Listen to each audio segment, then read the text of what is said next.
Hello प्यारे बच्चों, कैसे हैं आप सभी। उम्मीद करती हूँ आप सभी बहुत अच्छे होंगे। बच्चों, स्वागत है आप सभी का फिर से मेरे यूट्यूब चैनल जारेड़ा ऑनलाइन क्लासेस में।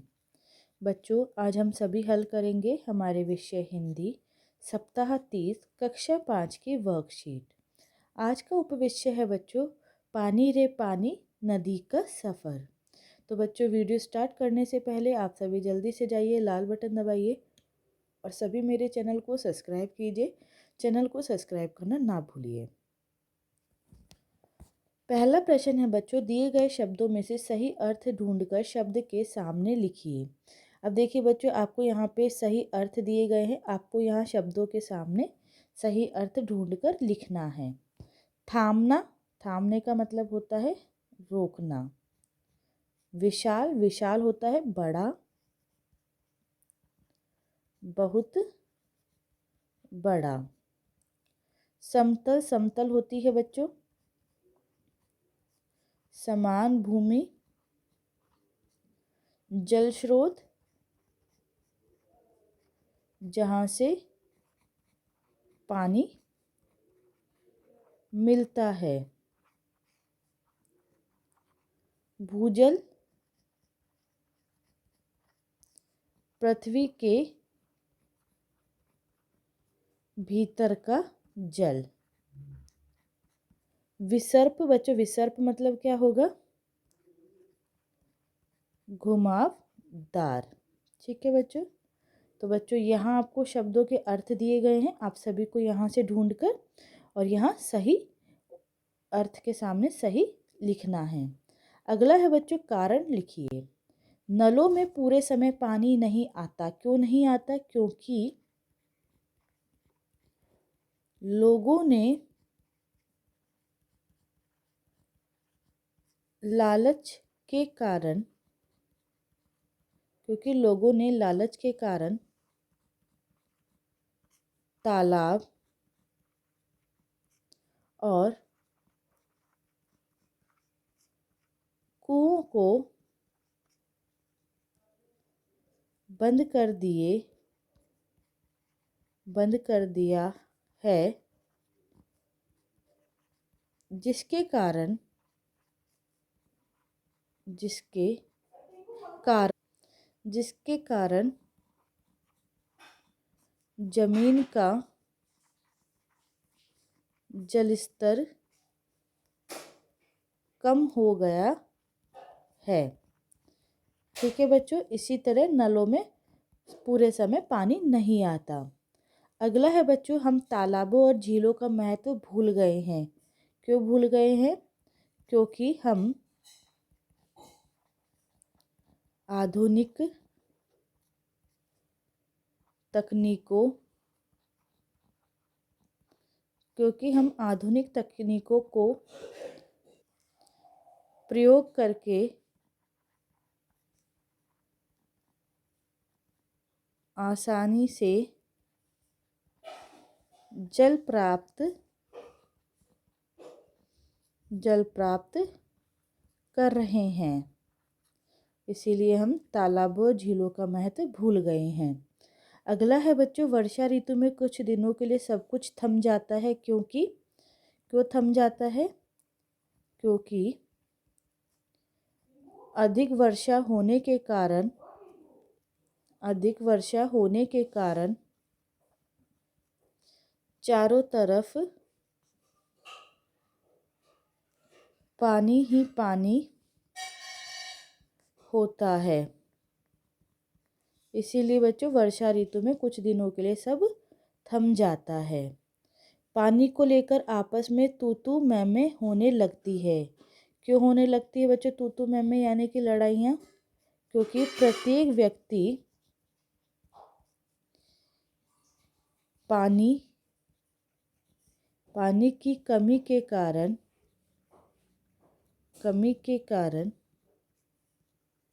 जल्दी पानी भरना चाहता है।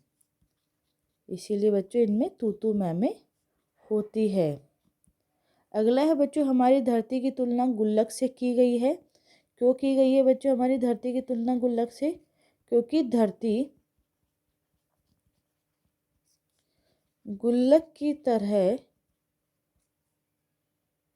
ही पानी को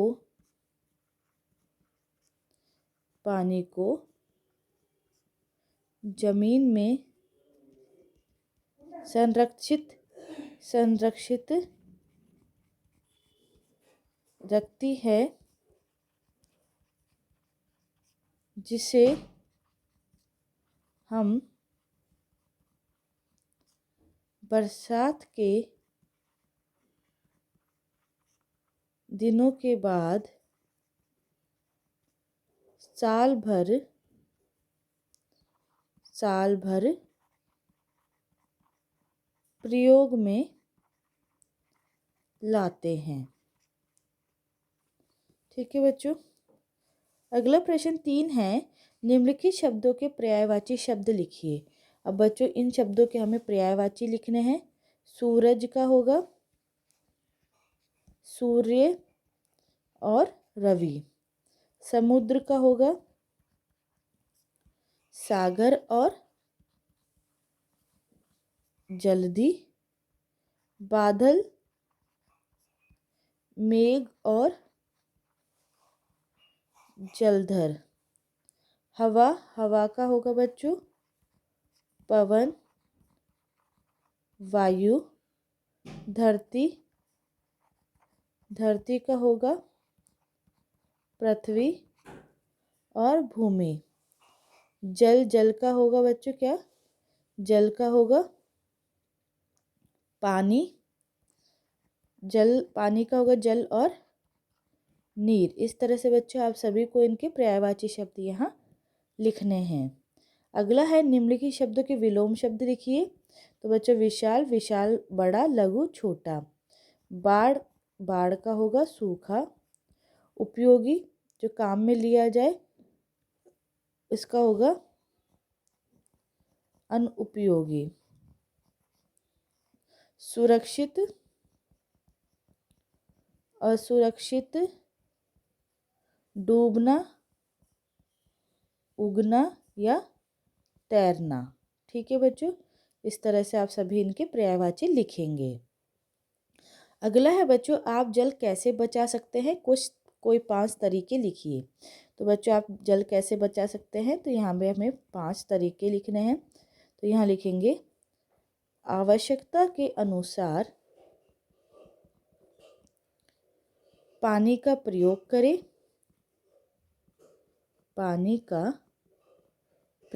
करें। टपकते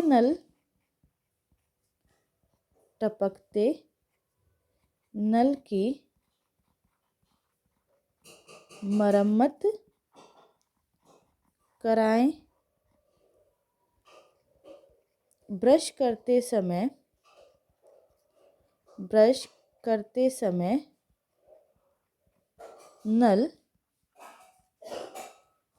नल बंद रखें। अगला है बच्चों वाहनों को धोने के लिए पाइप की जगह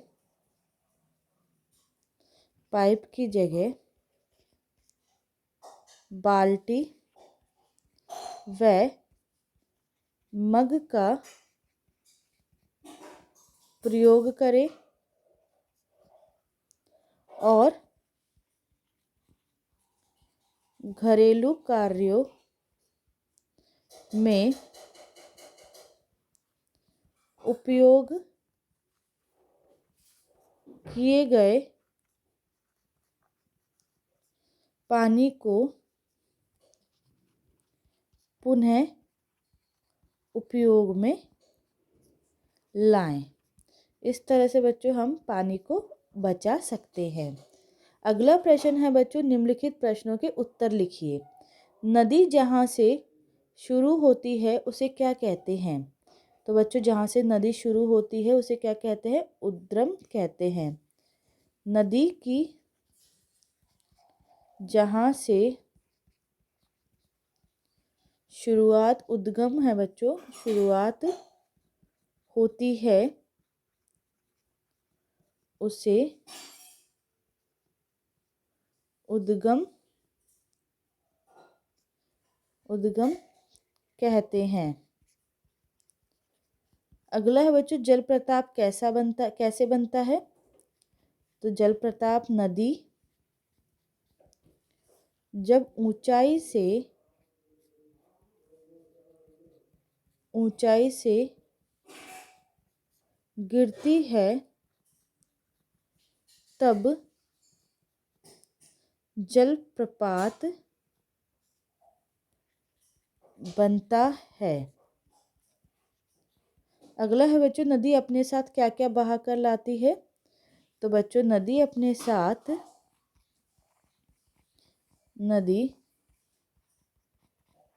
साथ खूब सारी रेत और मिट्टी बहाकर लाती है। अगला है बच्चों, छोटी नदियों जो मुख्य नदी में मिलती है उन्हें क्या कहते हैं? तो बच्चों छोटी नदियाँ जो मुख्य नदी में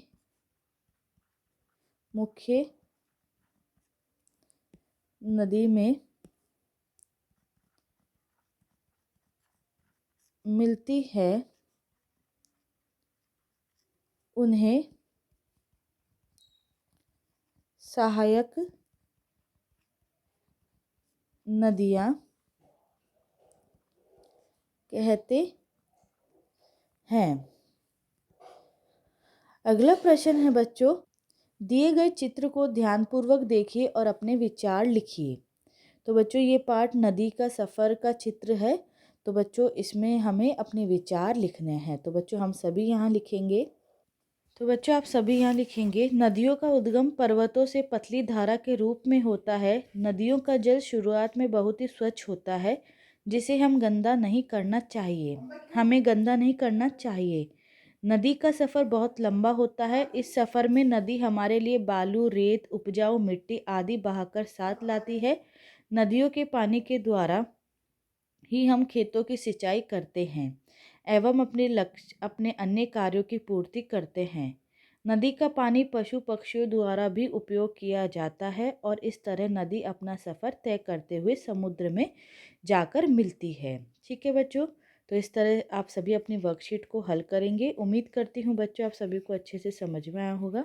बच्चों अगर आप सभी को वीडियो अच्छा लगा है तो सभी लाइक बटन दबा करके वीडियो को लाइक करें, ज़्यादा से ज़्यादा शेयर करें और नीचे कमेंट बॉक्स में कमेंट ज़रूर करके बताएं कि आप सभी को वीडियो कैसा लगा। और जिन्होंने अभी तक चैनल को सब्सक्राइब नहीं किया है आप सभी जल्दी से जाइए, लाल बटन दबाइए और सभी मेरे चैनल को सब्सक्राइब कीजिए। चैनल को सब्सक्राइब करना ना भूलिए। आप सभी बच्चों का वीडियो देखने के लिए बहुत बहुत धन्यवाद।